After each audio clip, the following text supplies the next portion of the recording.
Текебаев Жолдошова тандеми канчага созулат? Жогорку кеңеш мурдагы депутаты Жылдыз Жолдошованын акыркы жүрүштөрүнө баам салсак, Жылдыз айым партиялашы жана санаалашы Камчыбек Ташиевден жүзүн буруп Текебаевка ыктап баштагандай. Сыяга алдыдагы шайлоодо Ата Мекен партиясынын курамында депутаттык мандат үчүн күрөшөт окшоп калды. Ага ичи тарлыгыбыз деле жок, саясатта ким менен болот, кимди жактап, кимди сындайт. Жылдыз айымдын жеке иши. Айтайын дегенибиз, бир кездери Текебаевди бир бетке жамандап, анын саясаттагы жүрүштөрүн сынга алып, атүгүл аял экенине карабай башкы Ата Мекенчини көтөрүп чапкан Жылдыз айымга бүгүнкүдөй жүрүшү абийир алып келбейт. Ташиев мени сатып кетти деп билдиргени канчалык негиздүү? Биз билгенден Камчыбек мырза санаалаш партиялаштарын деги эле сатпаган, орой айтканда кидайт этпеген адам. Демек, максималисттиги менен айырмаланган Жылдыз Жолдошова бүгүнкү бийлик башындагылардан көптү талап кылып, анда аткарылбаганда оппозицияга өткөн болуп калабы? Жылдыз айым саясатта достук эмес, кызыкчылыктар гана боло турган дагы бир жолу далилдеп атат десек болот. Бирок кызыгы Текебаев Жолдошова тандеминин өмүрү канчага созулат? Кез айталы шайлоо бүткөнгө чейин гана. Андан кийин экөөсүнүн жылдыздары келишпей Текебаевден оолактаганын, аны менен бир боло албасын айтып, башка Ата Мекенчини сынга алып чыкса, ага таң калбай эле коелу. Кыргыз саясатында баары болот. Булак Кадам медиа. Эл чындыкты билсин.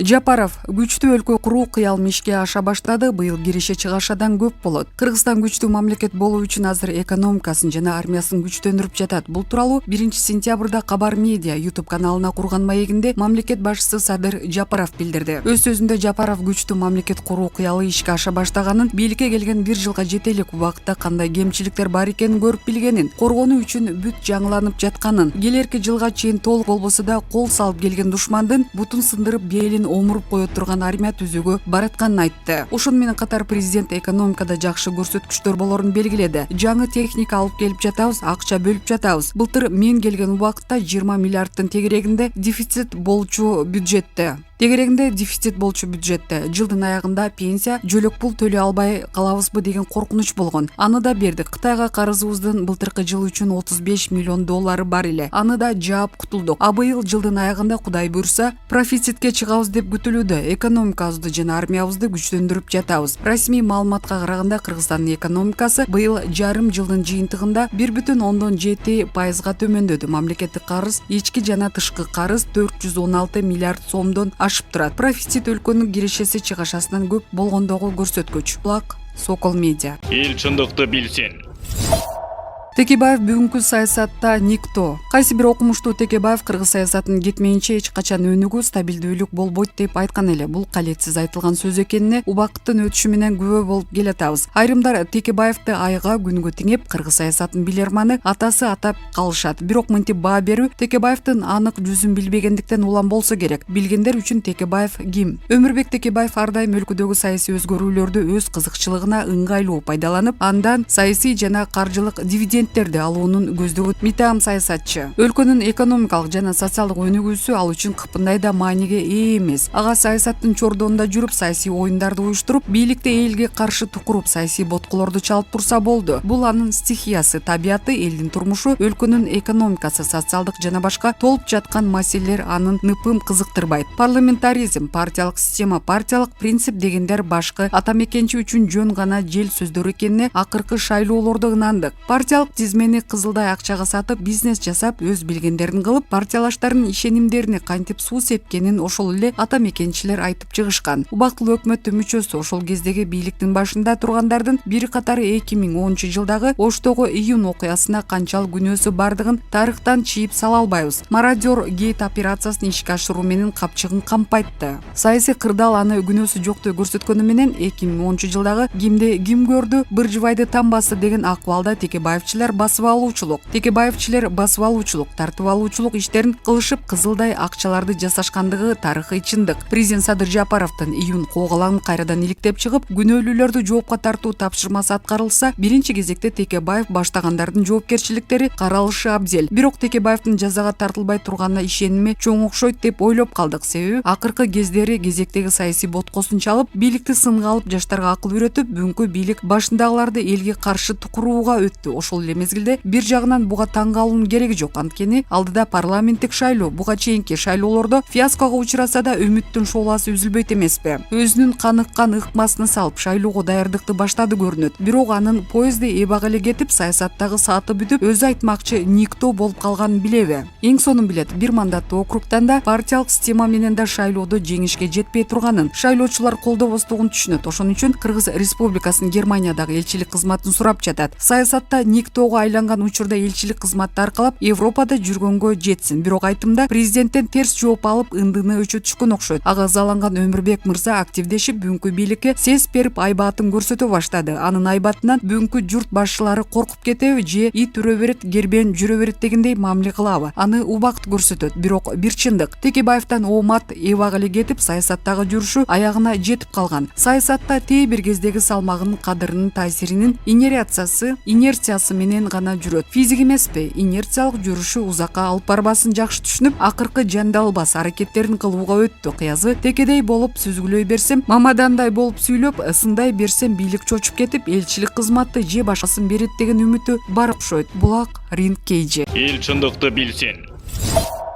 Коррупция жөнүндө айтсаң, сыяк аласыңбы же төбөдөн ары бирди жейсиңби? Коррупция тууралуу маалымат берген адамга сыякы төлөөнүн тартиби жөнүндөгү токтомдун долбоору коомдук талкууга коюлду. Министрлер кабинетинин токтомунун долбоору өкмөттүн сайтына жарыяланды. Анда айтылгандай, бир жолу берилүүчү сыякы коррупциялык мыйзам бузуунун ордун толтурган акчанын эсебинен 10% өлчөмдө төлөнөт жана анын суммасы 1 миллион сомдон ашпоосу зарыл. Жемкорлук тууралуу маалыматты иштөө далил документтер менен бекемделиши талап кылынат. Аларды атайын комиссия текшерип турат. Жогорку кеңештин депутаттар тобу 2016-жылы коррупция тууралуу маалымат берген адамдарды коргоо жөнүндөгү мыйзам долбоорун даярдап, коомчулуктун талкуусуна койгон. Анын негизги максаты жемкорлукка каршы күрөшкө жалпы коомчулукту тартып, коррупциялык мыйзам бузуу боюнча маалымат бергендерге акы төлөө экени айтылган. Бирок мындай аракеттен майнап чыкпай турган, коомдо баканооздук күчөрүн белгилегендер да болгон. Жемкорлуктун деңгээлин изилдеген Атайын эл аралык уюмунун 2020-жыл боюнча рейтингинде Кыргызстан 100 балдын 31-ин алган. Бул тизмеде балл канчалык аз болсо, жемкорлук деңгээли ошончолук жогору. 2015-жылы Кыргызстандыкы 28 балл болчу. Соңку кездер ири өлчөмдөгү коррупция үчүн кармалып, кийин тергөө менен макулдашылып, акчасын төлөгөн соң камактан бошонуп кеткендер көп болуп жатканын эл арасында талкууга алынууда. Булак баяндама. Эл чындыкты билсин.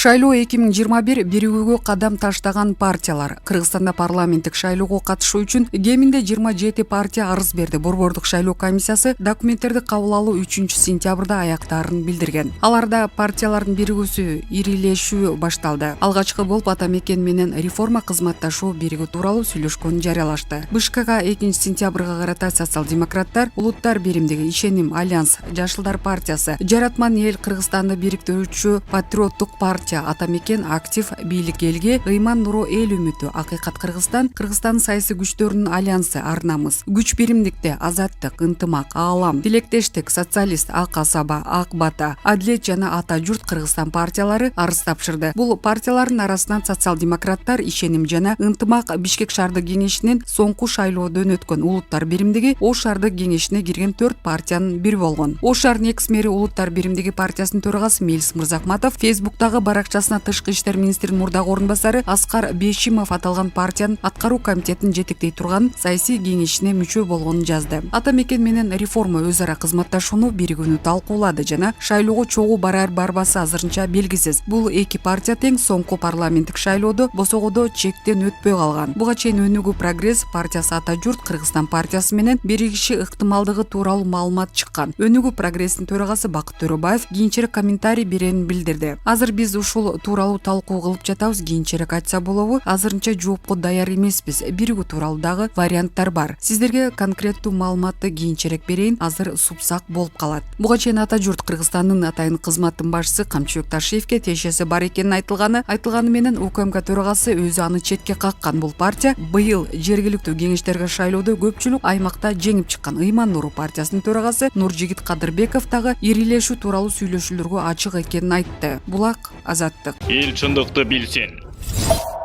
Америка Кошмо Штаты Тажик, Ооган, Өзбек чек арасы тууралуу долбоорун жарыялады. Кошмо Штаттардын Дүйшөмбүдөгү элчилиги 1-сентябрда жарыялагандай, соңку айлары кырдаал курчуп турган Тажик, Ооган, Өзбек чек арасында чек ара бекети курулат. Дипломатиялык мекеме долбоордун пайдаланууну куруу 2022-жылдын башына болголонуп жатканын билдирди. Жаңы чек ара бөлүгү Шахритустагы эски объекттин ордуна курулат жана коркунуч жаралса, аскерлерди чек аралаш аймактарга тезирээк жөнөтүүгө шарт түзөт деп жазылат билдирүүдө. Ал бекетте бир нече чек арачылар жана алардын үй бүлө мүчөлөрү жайгаштырылат. Ауганстан менен чектешкен Борбор Азия мамлекеттери учурда коопсуздук үчүн кооптонуп турушат. Ошондой эле талиптерден качкан түмөндөгөн качкындардын агымынан чочулашат. Тажикстан менен Америка Кошмо Штаты коопсуздук жаатында тыгыз кызматташууда жана бул долбоор биздин Борбор Азиянын жана Тажикстандын коопсуздугун жана көз карандысыздыгын сактоого болгон ынтызарлыгыбыздын дагы бир мисалы, деди Америка Кошмо Штаттын Тажикстандагы элчиси Джон Помершайм. Ошондой эле билдирүүдө 2002-жылдан бери Америка Кошмо Штаты Тажикстанга коопсуздук жаатында $300 миллион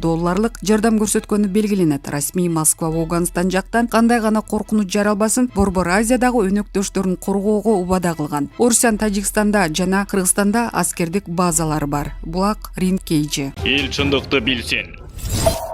Пенсия орточо 455 сомго көбөйөт. Президент Садыр Жапаровдун 2-сентябрда кол койгон жарлыгы боюнча 1-октябрдан тарта 4785 сомго чейинки пенсияга 200 сом, ал эми 4785 сомдон жогорку пенсияга 500 сомдон кошулат. Көбөйтүлгөндөн кийин өлкөдө пенсиянын орточо көлөмү 6248 сом болот. 715 000 пенсионердин акчасын көбөйтүүгө республикалык бюджеттен 154 миллион 300 000 сом, ал эми пенсиялык фонддон 830 миллион 600 000 сом талап кылынат. Ошентип орто эсеп менен пенсия 455 сомго көбөйтүлөт. Буга чейин пенсия 2020-жылы орточо 397 сомго, 2019-жылы орточо 328 сомго, 2018-жылы 378 сомго көбөйгөн болчу. 2017-жылы өкмөт жыл сайын күзүндө пенсияга акча кошуп туруу жөнүндө чечим кабыл алган. Социалдык фонддун маалымдашынча, Кыргызстанда бүгүнкү күндө эң аз пенсия 700 сом, эң көбү 145 000 сом. Маалыматка ылайык, көп акча алгандардын арасында ири компанияларда иштегендер да бар. Булак Азаттык.